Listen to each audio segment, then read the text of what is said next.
মঙ্গল গ্রহে একদিন বসতি হবে মানুষের, এই স্বপ্ন নিয়ে নানা সময়ে মঙ্গলে অভিযান চালিয়েছে বিশ্বের বিভিন্ন দেশ।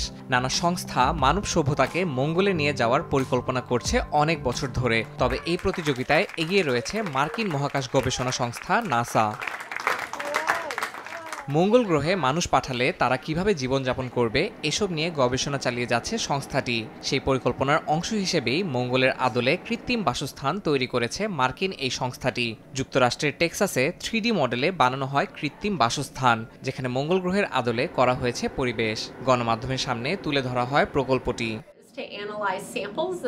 চলতি বছরের অক্টোবরে 1700 বর্গফুটের এই ঘরে 4 সদস্যের একটি দল বিচ্ছিন্নভাবে কাটাবেন পুরো 1 বছর। নিত্যদিনের কাজ সারতে হবে এই ঘরেই। এছাড়া খাদ্য ও পানির মজুদ থাকবে সীমিত। মঙ্গলে মানুষের বসবাসের জন্য বাস্তব অভিজ্ঞতা নেওয়া হবে এই ঘর থেকে। নাসা তাদের প্রথম পরিকল্পনা সম্পন্ন করেছে 2024 সালের জুলাইয়ে। সেই পরিকল্পনা থেকে পাওয়া তথ্য এখানে কাজে লাগাবে তারা। মঙ্গলের সঙ্গে পৃথিবীর যোগাযোগ 45 মিনিট দেরিতে হয়, এতে বিভিন্ন সমস্যায় পড়তে পারে দলটি। তবে এই প্রতিকূলতা তাদের আরও আত্মনির্ভরশীল হতে বাধ্য করবে বলে ধারণা সংস্থাটির।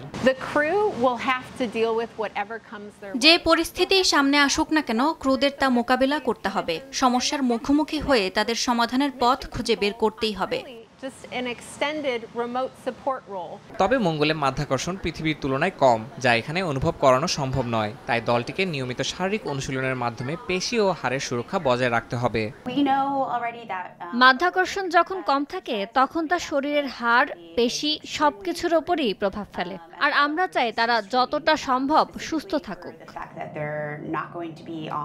এই সেপ্টেম্বরে ঘোষণা করা হবে 4 সদস্যের নতুন দল, যারা পৃথিবীতে বসে প্রত্যক্ষ করবে লাল গ্রহের পরিবেশ। দল গঠনের ক্ষেত্রে দক্ষতা ও অভিজ্ঞতা সম্পন্ন ব্যক্তিদেরই বাছাই করা হবে বলে জানিয়েছে নাসা। ইয়াসিন মোহাম্মদ জিসান, সময় সংবাদ।